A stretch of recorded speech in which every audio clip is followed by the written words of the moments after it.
వరకు వెనకబడిన వారిని ముందుకు తీసుకురావడానికి రిజర్వేషన్ అనేది కంపల్సరీ కావాల్సిందే. ఫైనాన్స్ బేస్డ్ వెనకబడిన కులాలు ఉన్నాయి, వెనకబడిన జాతులు ఉన్నాయి. కొన్ని వేల సంవత్సరాల్లో వాళ్ళని మనం వాటిని అణగదొక్కి పెట్టున్నాం. వాళ్ళకు కంపల్సరీగా చేయూతను ఇవ్వాల్సినదే. వారికి ఆ రకమైన రిజర్వేషన్ ఏదైనా ఉంటే అది ఉండాల్సినదే అని చెప్పి నేనైతే మొదలుగా భావిస్తున్నాను. సో ఈ విషయం అది కాదు. మన ముందర ఉన్న విషయం ఏంటంటే, ఈరోజు హిందువులకు అందరికీ ఒక అగ్ని పరీక్ష లాంటి కార్యక్రమం. హిందువులలో ప్రతి చోట కూడా ఒక్కొక్క చోట ఒక్కొక్క దైవానికి ప్రాముఖ్యత ఉంటుంది. ఉదాహరణ, మనకు తొండపాడికి మన ఏరియాలో తొండపాటి రంగనాథ స్వామికి, లేదు కసాపురం ఆంజనేయ స్వామి, ఈ రకంగా ఎక్కడికక్కడికి ప్రాంతాలలో అన్ని చోట్ల కూడా గుళ్ళు ఆ లోకల్ పరిస్థితులను బట్టి ఆ పరిసరాల ప్రాంతాల్లో అక్కడ ప్రాముఖ్యమైన గుళ్ళు ఏర్పడుతూ వచ్చాయి. ఇన్ని సంవత్సరాల పాటు ఏమైంది అని అంటే, ఇప్పుడు గతంలో గత 5 సంవత్సరాల కింద తీసుకున్నామనంటే,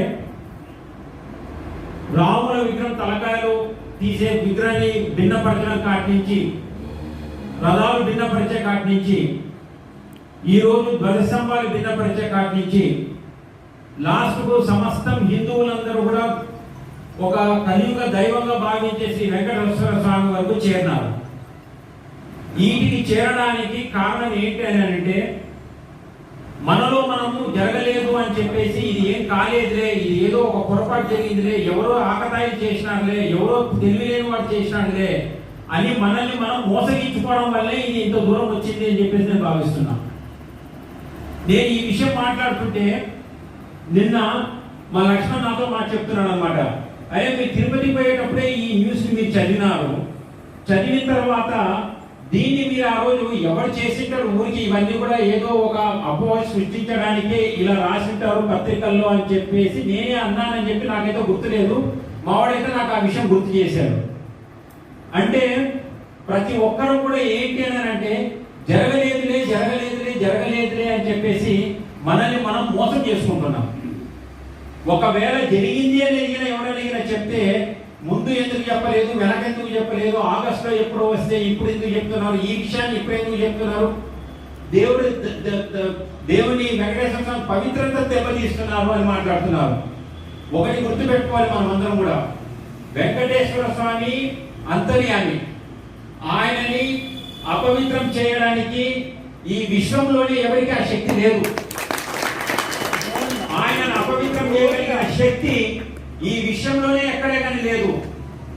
మన నమ్మకాలని, మన భావాలని, మనలో ఉన్న సంగీతాన్ని దెబ్బతీసేదానికి కుట్ర జరుగుతుందే తప్ప, ఇది వెంకటేశ్వర స్వామిని అపవిత్రం చేయగలిగిన శక్తి ఈ భూప్రపంచంలోనే కాదు, ఈ విశ్వంలోనే మండలంలోనే ఎక్కడైనా లేదు అన్న విషయాన్ని మనమందరూ కూడా గుర్తించాలి.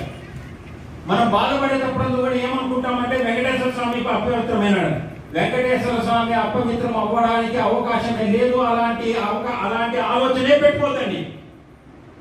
మనము నమ్మిన వాళ్ళు, మనం నమ్ముకున్న వాళ్ళు, మనకు మంచి చేస్తారనుకునే వాళ్ళు, మనల్ని మన భవిష్యత్తుని తీర్చిదిద్దుతారనే వాళ్ళు, మన నమ్మకానికి వాళ్ళు చేయూతనిస్తారని చెప్పేసి దేన్నైతే మనం నమ్మి ఒక దైవంగా భావిస్తున్నామో, వాళ్ళు ఇతర కులాలు కావచ్చు, ఇతర మతాలు కావచ్చు, ఏదైనా కావచ్చు కాక, మనం ఏమి గౌరవం ఇస్తున్నామో ఆ మాత్రం గౌరవం ఇస్తారని చెప్పేసి వాళ్ళని వచ్చి మనం ఏం పూజ చేయమని చెప్పట్లే, వాళ్ళని వచ్చి మనం ఏం నామాలు పెట్టుకొని దేవునికి జలనీలాలు సమర్పించమని చెప్పట్లే.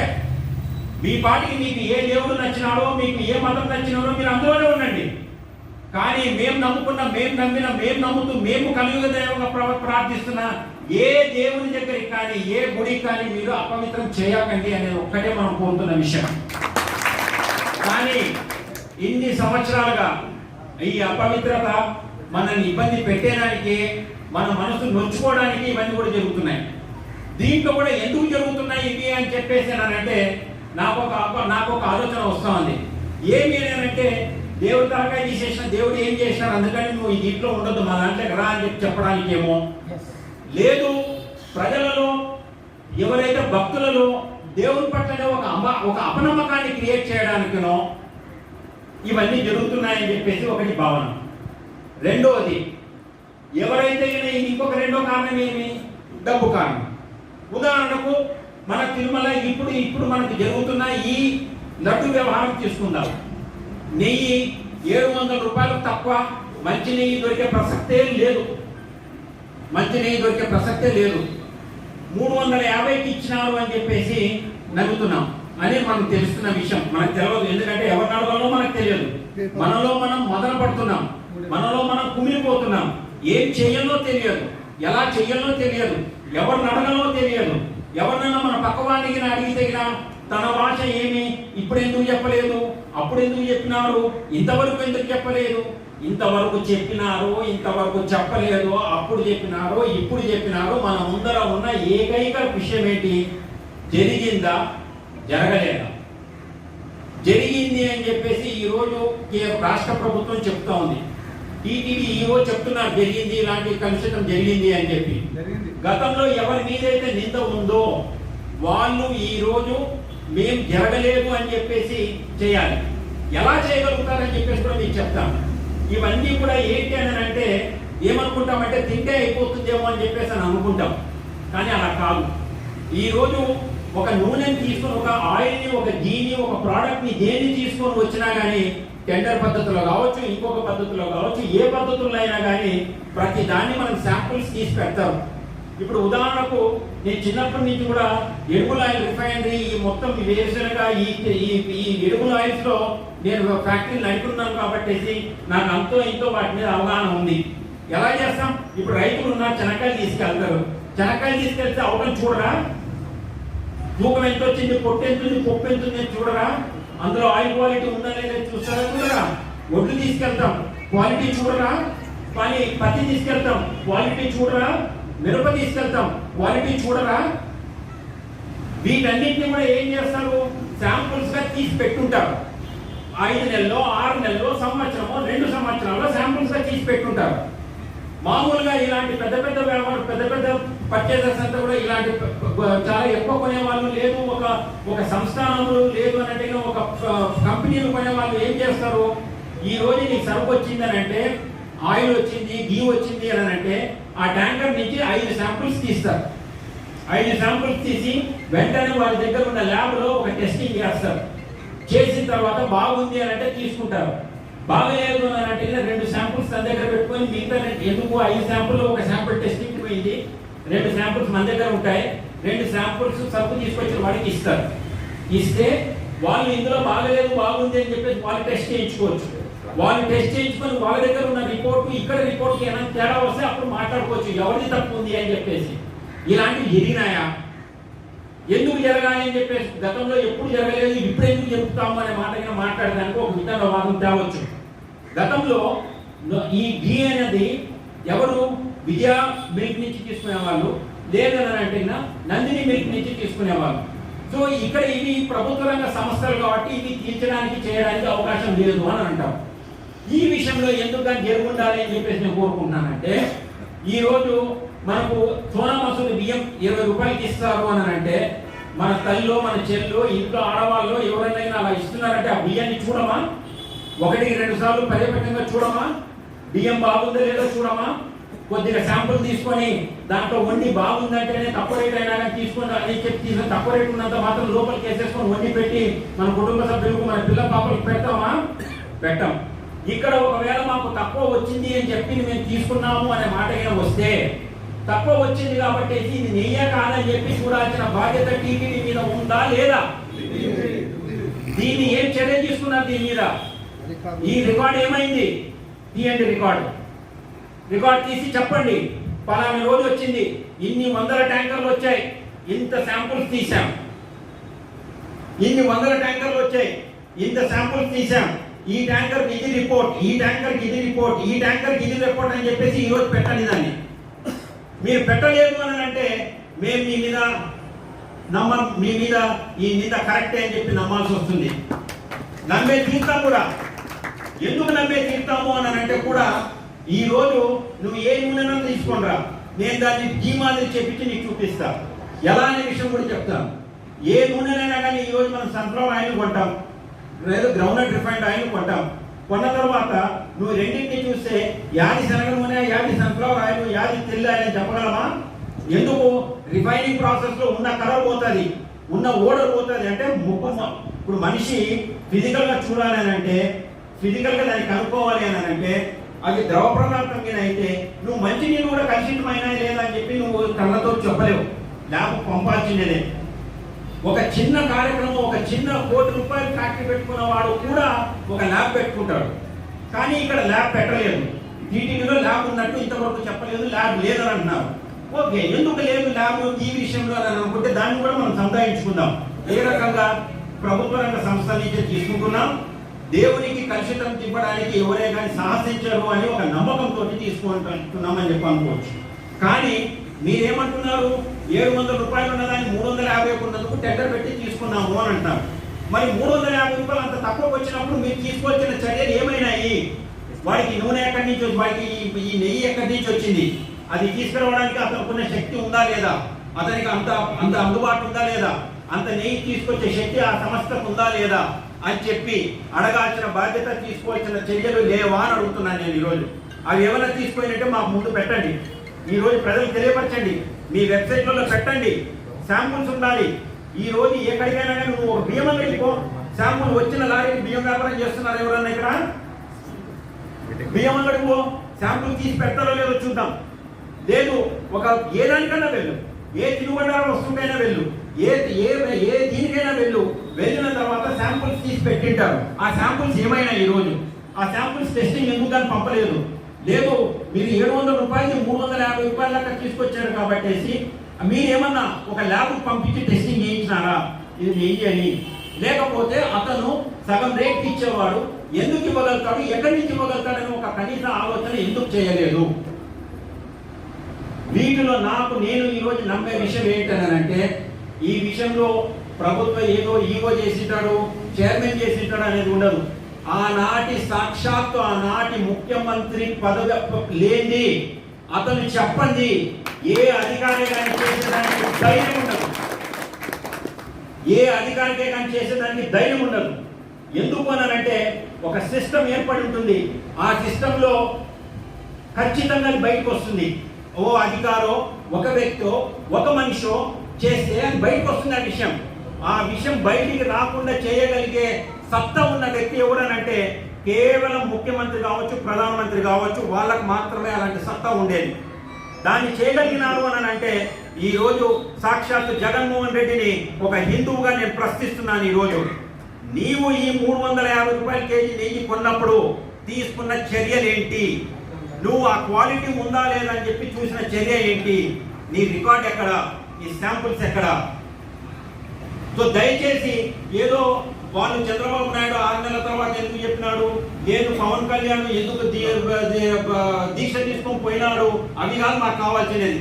మాకు కావాల్సినది జరిగింది అని చెప్పేసి వాళ్ళు ల్యాబ్ రిపోర్ట్ చూపిస్తున్నారు. దీన్ని మేము నమ్ముతున్నాం. జరగలేదు అని చెప్పేసి నువ్వు రికార్డ్ చూపించు.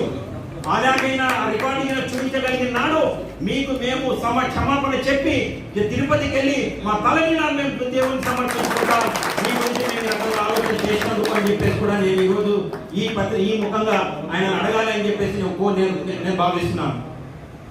ఈరోజు ఎందుకని ఇప్పుడు ఇవన్నీ ఇంత దారుణంగా ఎందుకు జరగగలిగింది అని అంటే ₹350 ఇచ్చిన ఈ నూనెని, ఈ క్వాలిటీ నూనెని ₹120 కన్నా ఎక్కువ మార్కెట్లో లేదు, ఉండదని కూడా నేను భావిస్తున్నాను. ఈ క్వాలిటీ నూనె ₹120 కన్నా ఎక్కువ దొరకదు, ఎక్కువ పెట్టాల్సిన పనే లేదు నూనెకి. ఈ రకమైన నూనెలు ఎందుకు రిఫైన్ చేస్తావు, హైడ్రోజనేట్ చేస్తావు, వనస్పతిగా తీసుకొచ్చేసి చేస్తావు. చూపిమంటాం వాళ్ళని ఒక 15 కేజీలు వనస్పతిలో ½ కేజీ నెయ్యి వేస్తే అది నెయ్యి వాసన వచ్చేది. చూపిమంటామని ₹5 ఖర్చు పెట్టి ఒక 15 కేజీల డబ్బాని కలర్ పూస్తే కలర్ వేస్తే అది నెయ్యి మాత్రం కనిపించేది. ఎన్నోసార్లు హిందూ సంఘాలు గబ్బోలు పెట్టాయి, ఏమని ప్రసాదాలు బాగలేవు, అన్న వితరణ కేంద్రంలో అన్నం బాగలేదు. కానీ నువ్వు తీసుకున్న చర్య ఏంటి?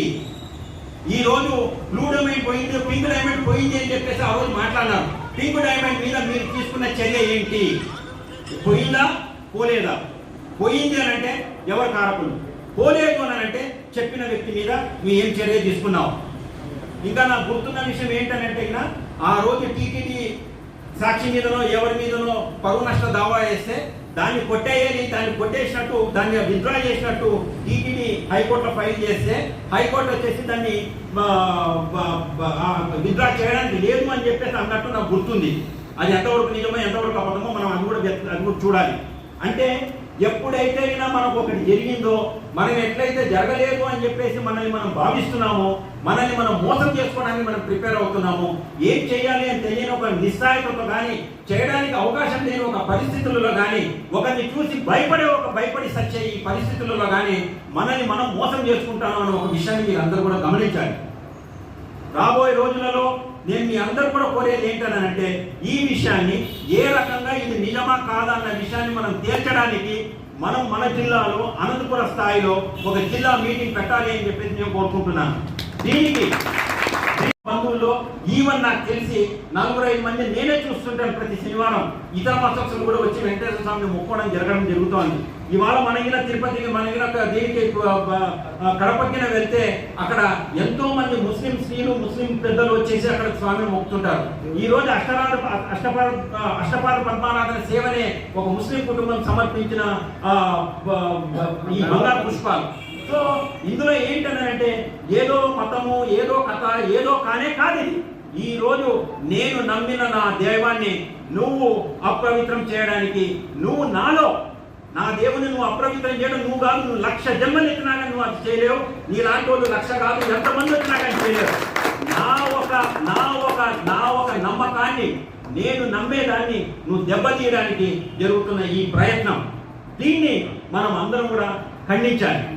దీన్ని మేము ఇప్పుడు ఆ రోజు మనం నిరసన తెలపడానికి ఏవో ఈ రోజు కొంతమంది వాళ్ళని చెప్పేది ఏంటంటే మనం ఏదో నిరసన చేపట్టాలి, లేదంటే ఇంకొకటి బంధులు చేయాలి, అవి చేయాలి, ఇవి చేయాలి అని చెప్పేసి మాట్లాడతారు. నష్టపోయింది మనం, బంద్ చేస్తే నష్టపోయింది కూడా మళ్ళీ మనమే. నష్టం చేసినోనికి ఎవడైతే దీనికి కారణమైనారో వానికి ఎలా శిక్ష పడాలి అని చెప్పేసి మనం కోరుకోలేదు తప్ప మనల్ని మనం కష్టపెట్టుకోవడం కాదు, మనల్ని మనం నష్టపెట్టుకోవడం కాదు. ఏ రకంగా దీన్ని తీసుకెళ్ళాలి, ఏ రకంగా దీన్ని చేయాలి, ఏమి చూసి ఇంత బలుపు ఈ మనుషులకు ఒకవేళ ఈ తప్పు చేసి ఉండింటే ఏమి చేసి ఈ బలుపు అనే దాన్ని మనం వెతకాలి. ఆ బలుపును మనం తగ్గించాలి, ఆ బలుపుని మనం తీసేయాలి. దీని కొరకై అనంతపురం జిల్లాలో జిల్లా వ్యాప్తంగా మనం అందరం కూడా సంఘటితమై ఒక మీటింగ్ పెట్టుకొని ఏ రకంగా చేస్తే ఈ బలుపు తగ్గుతుంది, ఏ రకంగా చేసి ఉంటే, చేయలేదు అని అంటావా నమస్కారం, చాలా సంతోషం, మాకన్నా సంతోషించగలిగిన వాళ్ళు, మాకన్నా హ్యాపీగా ఉండగలిగిన వాళ్ళు ఎవరే కానీ మాలో మేము ఇది చేస్తున్నాం, మాలో మేము చాలా కృషించకపోతున్నాం. కానీ ఇది జరగలేదు అని అంటే మాకన్నా సంతోషించగలిగేవాడు ఇంకెవడు లేడు. అంటే మాకన్నా అంటే వెంకటేశ్వర స్వామి భక్తుని కన్నా సంతోషించగలిగేవాడు ఇంకెవడు లేడు. ఆ రోజు మేమందరం కూడా ఎవరి అవకాశాలను బట్టి వాళ్ళకు వెళ్ళి స్వామికి తలనీలాలు కూడా సమర్పించుకుంటాం. స్వామి ఒకవేళ మీ పట్ల ఏదన్నా నేను తప్పు చేసింటే క్షమించు అని చెప్పేసి. కానీ జరిగిందా లేదన్న విషయం తెలియాలి అని అంటే ఈ రోజు ఒక ఆరోపణ ఉంది. ఈ ఆరోపణ కేవలం స్ట్రైట్ గా జగన్మోహన్ రెడ్డి దగ్గరికి వెళ్తుంది తప్ప ఎవరో ఈఓ, ఎవరో చైర్మన్, ఎవరో టీటీడీ ఉద్యోగస్తుడు కానే కాదు. ఈ రోజు జగన్మోహన్ రెడ్డి అనే వ్యక్తే కేవలం ఏంటో మళ్ళీ అదేంటి మన ఏదో చూశాను ఆయనదే ఈ మీటింగ్ ప్రెస్ మీట్ లో ఏమో ఏంటి 6 సూపర్ 6 సూపర్ 6 హామీలు నెరవేర్చినందుకు ఈ మాటలు వచ్చింది అని చెప్పేసి అంటున్నారు. దీన్ని మేము నమ్మం, మీ మాటను మేము నమ్మం. మేము నమ్మేదంతా కూడా రికార్డ్ పూర్వకంగా కానీ లేదు, గతంలో నీ రికార్డు కానీ లేదు, ఒక నమ్మదగ్గ రికార్డ్తో ఎస్ మేము 350కే కొన్నాం, లేదు తప్పకే కొన్నాం, లేదు ఎక్కువకే కొన్నాం, మేము ఎంత కొంట కూడా మాకు అవసరం లేదు. మేము మా పీరియడ్లో వచ్చిన నెయ్యి కానీ, మా పీరియడ్లో వచ్చిన ఏ ఇతర వస్తువు కానీ దైవానికి సమర్పించి ఒక ప్రసాదంగా వితరణ చేసిన ఏ వ్యక్తులు ఏ విషయంలో కానీ మేము తప్పు చేయలేదు, ఇదిగో ఇది రికార్డ్ అని చెప్పేసి మీరు చెప్పండి, మీకు నమస్కారం పెడతాం, తిరుపతికి వెళ్ళేసి స్వామికి వెళ్ళి మన నీలాలు ఇచ్చుకుంటాం. అలాగే జరగలేదు. మీరు వితండవాదానికి దిగి ఏదో చెప్పి ఏదో పోవాలి అని అనుకుంటే మేము నమ్మడానికి సిద్ధంగా లేం. నేను ఈరోజు ఒకటి చెప్తున్నా, జగన్మోహన్ రెడ్డి ముఖ్యమంత్రి కావాలి అని చెప్పి కోరుకున్న వాళ్ళలో మొదటి వ్యక్తి నేను ఈరోజు. కానీ ఈరోజు ఈ జరుగుతున్న ఈ అరాచకాన్ని దీన్ని చూసి తన తల్లే తనను కాదని చెప్పిపోయింది. దయచేసి హిందువులారా మేల్కోండి, దయచేసి రాష్ట్ర ప్రజలారా మేల్కోండి. ఇంకా 40% ఓటు ఉందని చెప్పేసి ఆయన చాలా దెబ్బలు తెచ్చుకుంటున్నాడు. దయచేసి మేల్కోండి, దయచేసి చూడండి. ఈ రోజు నేను జగన్మోహన్ రెడ్డికి సవాల్ విసురుతున్నాను. దయచేసి మా మనోభావాలు అర్థం చేసుకొని అక్కడ జరిగింది జరగలేదు అన్న ఒక విషయాన్ని రికార్డ్ పూర్వకంగా మీరు చూపించాలి అని చెప్పేసి నేను కోరుకుంటున్నాను. ఆనాడు మీకు క్షమాపణ చెప్పడానికి మొదటగా నేనే ఉంటాను, మీకు క్షమాపణ చెప్పడానికి. ఆ రికార్డ్ పూర్వకంగా చూపించండి. చూపించిన ఎడల మేము నమ్మిన దాన్నే మేము నమ్ముతాం. నమ్మిన తర్వాత పై ముందు ఎలా చేయాలి అనే ఒక విషయాన్ని కార్యాచరణ తీసుకుందాం.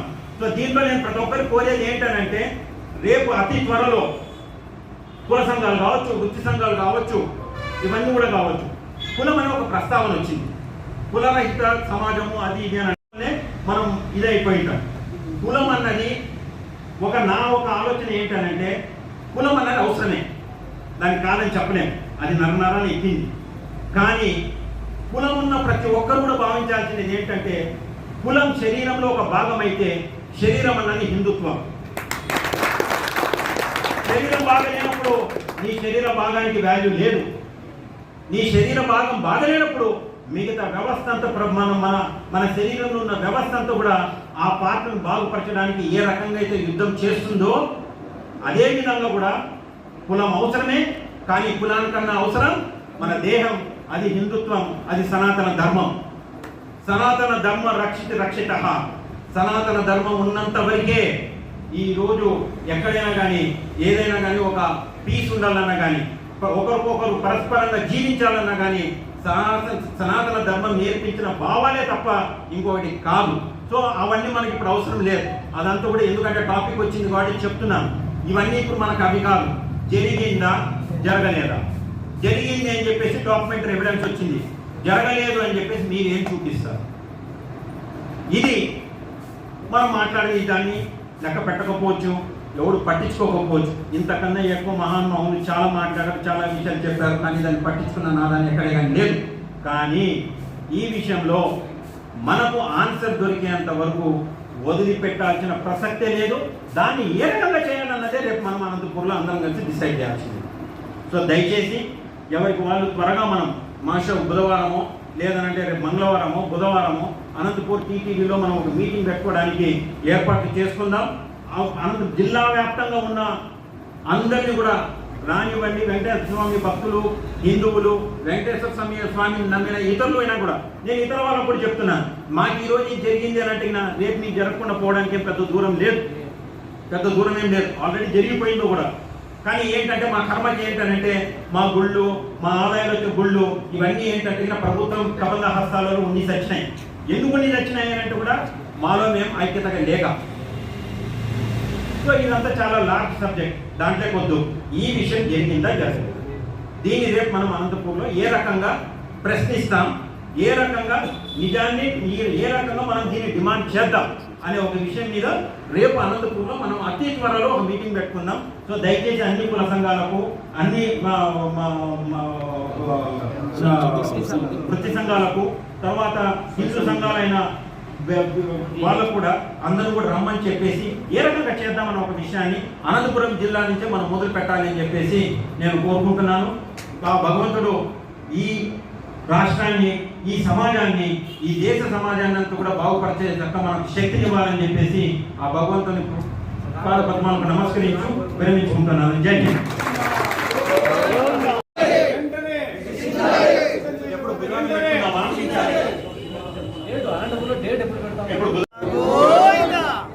ఈరోజు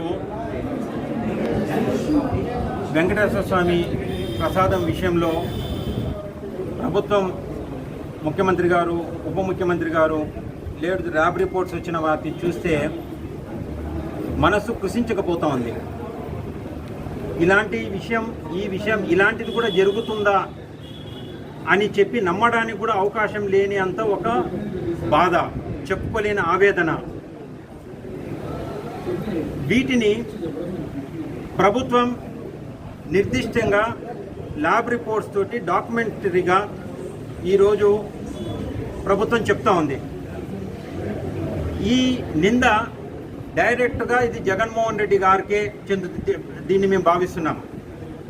ఈరోజు రిపోర్ట్ ఉన్నంత వరకు అది కాదు అని చెప్పి తేలేంత వరకు కూడా ఇది జగన్మోహన్ రెడ్డి గారే చేశారు, చేయించారు అని చెప్పేసి నమ్మడానికి మేము ఎలాంటి సంకోచం చేయడం లేదు.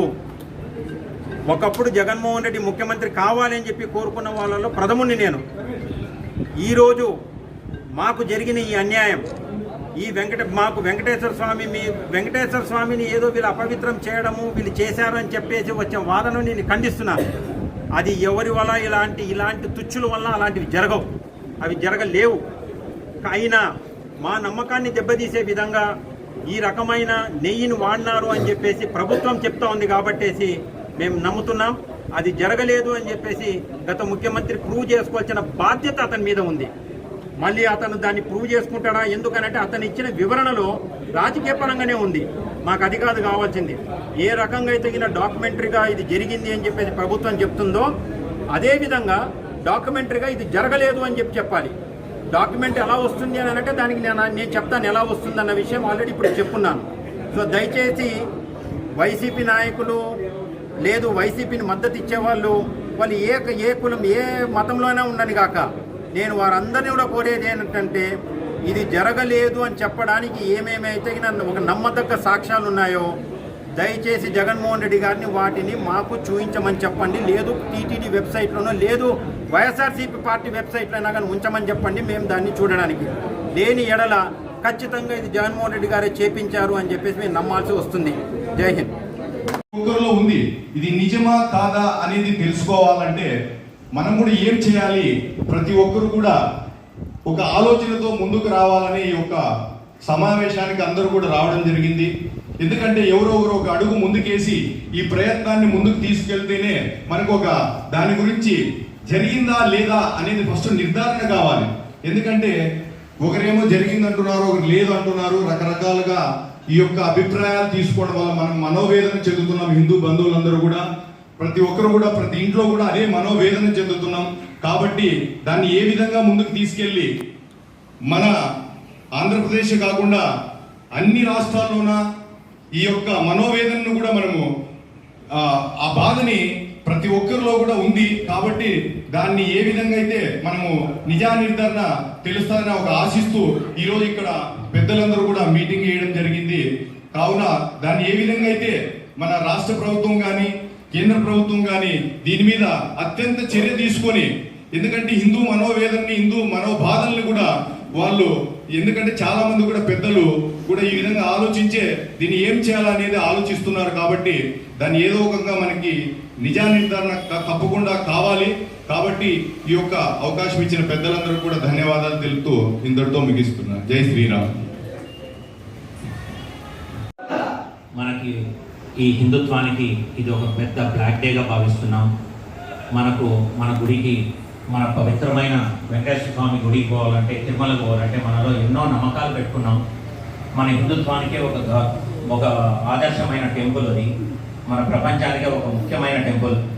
అటువంటి టెంపుల్లో ఇంత ఘోరాతి ఘోరమైన చెప్పుకోవడానికి కూడా వినడానికి కూడా కనీసం యూట్యూబ్లలో వస్తున్న విషయాన్ని చూడాలన్నా కూడా చాలా బాధాకరమైన విషయం అది. దాన్ని వర్ణించడానికి చాలా మనసు కూడా గట్టి చేసుకోవాలి. మన గుడికి, మన హిందుత్వానికి దాదాపు కొన్ని సంవత్సరాలుగా గుళ్ళ మీద దాడులు జరుగుతున్నాయి, విగ్రహాలు ధ్వంసమవుతున్నాయి, ధ్వజ స్తంభాలని కూల్చేస్తున్నారు. అయినా కూడా మనలో చలనం రావట్లేదు. కాబట్టి ప్రతి హిందువు కూడా వాళ్ళు గ్రాంటెడ్గా తీసుకుంటున్నారు. మెజారిటీ హిందుత్వం ఉంది అన్నా కూడా వాళ్ళు ఎవరు కానీ, ఏ రాజకీయ నాయకుడు కానీ, ఏ పార్టీ కానీ మనకి క్లియర్ చేయట్లేదు. ఇదే విషయం ఒక వేరే మతంలో జరిగి ఉంటే ఎలా ఉండేది ఈ పార్టీకి అనేది ఒకసారి ఊహించండి. ఎన్ని బస్సులు దగ్ధమవుతుంటా, ఎన్ని ఊళ్ళు గలాటం జరుగుతుంటా, పొలిటికల్ పార్టీస్ ఎంత స్పందిస్తుంటా, ప్రజల్లో ఎంత ఒక చర్చ జరుగుతుంటా. కానీ ఇటువంటివి ఏవి కూడా మనలో ఇప్పటి వరకు కూడా జరగలేదు. కానీ ప్రతి హిందువులో ఉంది, ఏదో ఒకటి నేను చెయ్యాలి, మేము ముందుకు రావాలి, మేము దీన్ని ఎలా స్పందించాలి అని చెప్పి ప్రతి హిందువులో కూడా ఉంది. కాబట్టి మనలో అందరము ఇప్పుడు, ఎందుకంటే మన అందరం వేరే వేరే కార్యక్రమాలలో మనం ఉండిపోయి వీటి మీద మనం లైట్ తీసుకున్నామంటే ఈరోజు ఇంతకంటే ఘోరమైన అవమానం మనం బ్రతకడమే వృధా అవుతుంది. మన మన ధర్మాన్ని మనం కాపాడుకోవాలి. ఇంత ఘోరాతి ఘోరం ఒక ప్రసాదంలో ఒక కమర్షియల్గా ఆలోచించి వాటిలో కనీసం మనకు గుళ్ళో ఉండి ఆ పేరు కూడా మనం చెప్పలేని విషయాలు వాటిలో కలిపి మనల్ని అపవిత్రం చేసినారు, మన మనోభావాలను దెబ్బతీసినారు. మన పిల్లలకి మనం నేర్పించాలంటే వాళ్ళకి నీతులు చెప్తుంటాం, కాళ్ళు బాగా కడుక్కొని లోపలికి రామాక గుళ్ళేకి అని. కొందరు టోపీ పెట్టుకొని గుళ్ళేకి వస్తే టోపీ పెట్టుకొని ఉన్నావు గుళ్ళేకి ఎందుకు వస్తున్నావు అంటాం. జీన్స్ ప్యాంట్ వేసుకొని వస్తే గుళ్ళేకి ఎందుకు వస్తున్నావు, జీన్స్ ప్యాంట్ వేసుకొని వస్తున్నావు అంటున్నాం. కానీ ఇప్పుడు జరిగినది రాజకీయ నాయకులు ఏం చూసుకొని వాళ్ళు ఎంత విర్రవీగుతున్నారో అర్థం కావట్లేదు. ప్రజల్లో పుట్టుకొని వచ్చినామని వాళ్ళ మనుషులా కాదా అని కూడా మనకు అర్థం కావట్లేదు. కాబట్టి మన పిల్లలకి ఇప్పుడు ఇట్లాంటి ఇంత పెద్ద ఘోరమైన విషయాలు మన పిల్లలకి తెచ్చినాక మనం చెప్పులు వేసుకొని కాలు కడుకొని లోపలికి రా అనేది కూడా చాలా చిన్న విషయంగా భావిస్తారు. కాబట్టి ఈ సమస్యని మనం చాలా వేడిగా ఇప్పుడు ఒక్కటే కాదు దీనికి ఒక దారి దొరికేంత వరకు మనం పోరాడాలని చెప్పేసి భావిస్తున్నాం. ఇది మన ఒక్క వ్యక్తికో ఒక కుటుంబానికో ఒక ఊరికో సంబంధించిన విషయం కాదు, మన టోటల్ హిందుత్వానికి ఇది అవమానకరమైన దినం. కాబట్టి దయచేసి వీటిలో ఊరికి ఇది ఒక కార్యక్రమంగా భావించుకోవడం, ఇది ఒక బాధ్యతగా భావించి మనందరం ముందుకు తీసుకెళ్ళాలని కోరుకుంటున్నాను. గోవింద